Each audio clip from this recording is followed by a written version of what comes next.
In the endless stream of FNAF Max modes, there is one that stands out from the rest, often called overhype in the home of one-tricks. I'm talking about Five Nights at the Gangs, and today we'll be discussing, is Have Fun a good Max mode?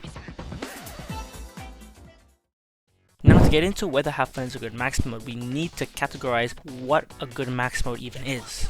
I have made 7 categories that I will be rating Have Fun on. Those are scalability, mechanics, skill set range, accessibility, RNG level, learning curve, and quality of life. I'm going to be explaining what all of them mean, so if you don't want to see it, just skip through this timestamp. Scalability is about how high a max mode can be brought up with different versions, including direct buffs like hyper mode and 6 locations per custom night, and pre-patches like HP version 1.6.5. Secondly is mechanics. How well do all the animatronics work together to create a smooth cycle or enjoyable gameplay? Like HP with its consistent cycle, with the exception of FNAF 1 Chica.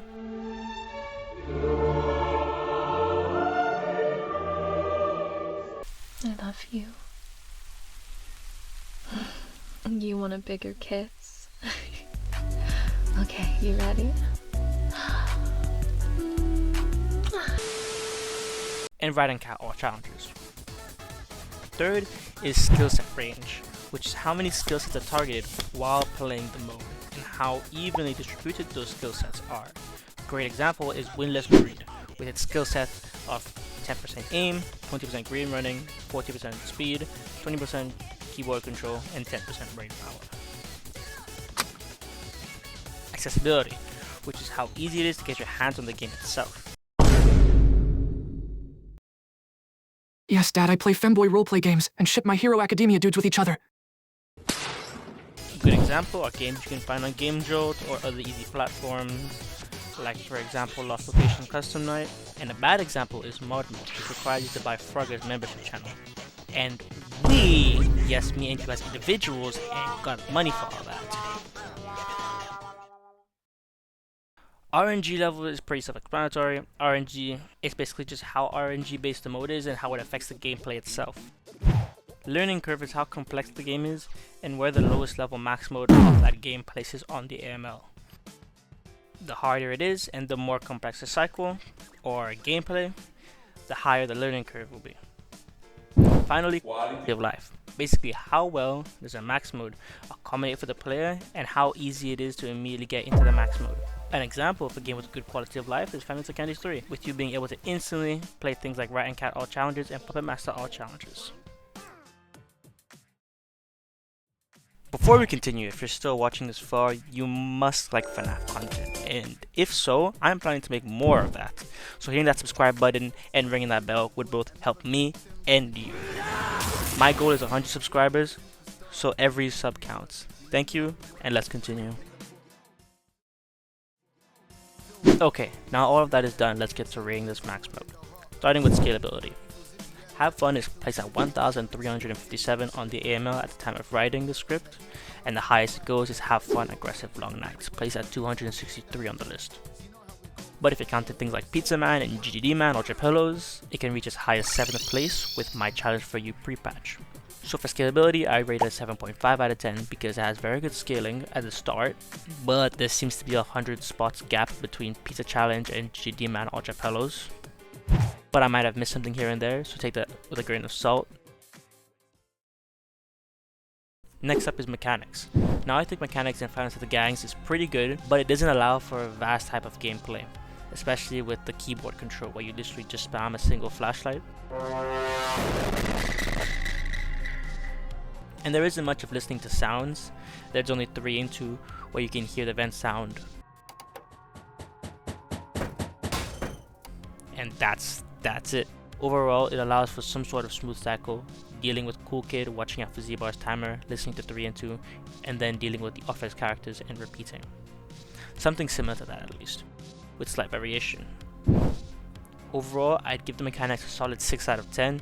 It's good and gives a decent blend, but mainly puts weight on things like aim and speed and ignores things like green running, burn power, keyboard control. Now for skill set range. Looking at Have Fun's ratio, it's atrocious, with a 40% speed and a 60% aim. Only 2 skill sets are being targeted, and since the max modes are very similar, as you go up to things like Pizza Man and GGD Man or Japellos, just adding things like endurance and brain power. Overall, I rated it a 3 out of 10 for have fun, but if you count other things like GGD Man and Pizza Man and Factory Man, I'd say it's a 5 out of 10, mainly due to the nerve control, brain power, and endurance it adds.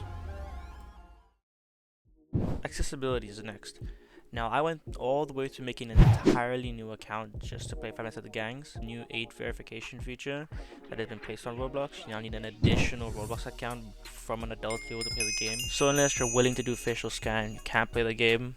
Overall, I'd say it's dependent on you if you want to do it. So I'd say a 7 out of 10 because Roblox is still free after all, but it's mostly personal preference on if you want to do the face scan.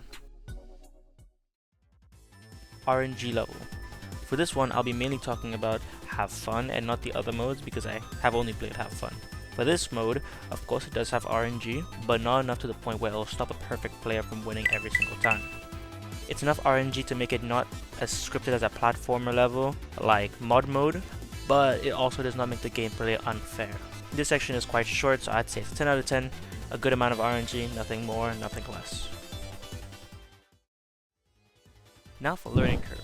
The learning curve for this game is actually pretty low, partially due to you having to play through all the 5 nights, allowing you to learn the mechanics very well, but also because the game itself is really simple, and the easiest mode is placed at 1357, and the gameplay stays very similar as you progress, with small tweaks like kill timers, vent timers, and night length. The opposite of that would be something like Rat and Cat, where enabling Shadow Rat and Shadow Cat changes the entire cycle. Lastly, we have quality of life.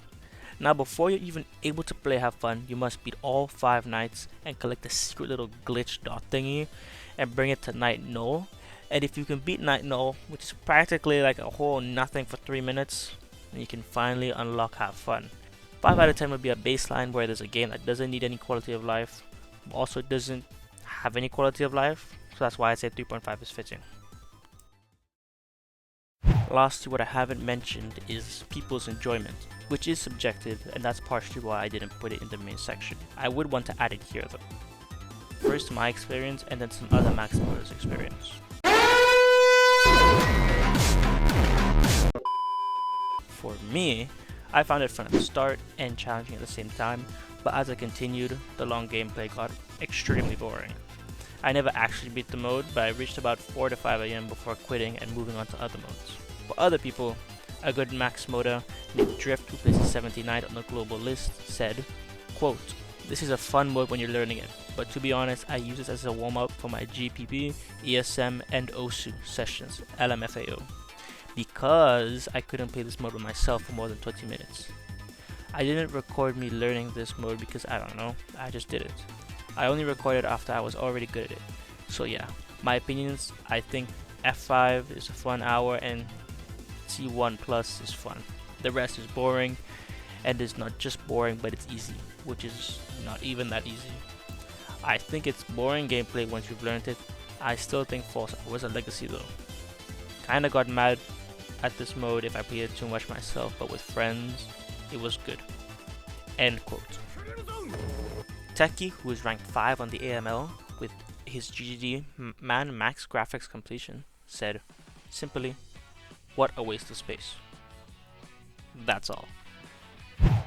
X Thunder, who is a Five Nights at the Gang's one trick and places 364th, said, with his My Challenge for You pre-patch completion, Enjoyment, 1000/10.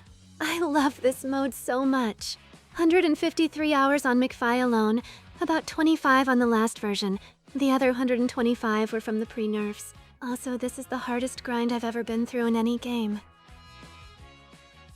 As you can see, the opinions are very mixed, but overall, for high-level Five Nights at the Gangs modes, the comments are usually negative. Perhaps you, yes, you, watching the video, could be like X Thunder and love it. You only know if you try. Finally, using the scores from the first part of the video, it scores a solid 6.857 out of 10. Rounding to the nearest one decimal place is 6.9 out of 10, and to the nearest whole number, 7 out of 10 max mode. Keep into account this is just numbers, and the main piece of evidence you should be using is your own experience playing, how you feel, how you perform, and if the skill sets are the ones that you want to target the most. Thank you all for watching. If you did enjoy, please make sure to hit that like button, subscribe, and hit the notification bell so you never miss another video. Watch one of these on the screen, and I'll see you guys later. Bye!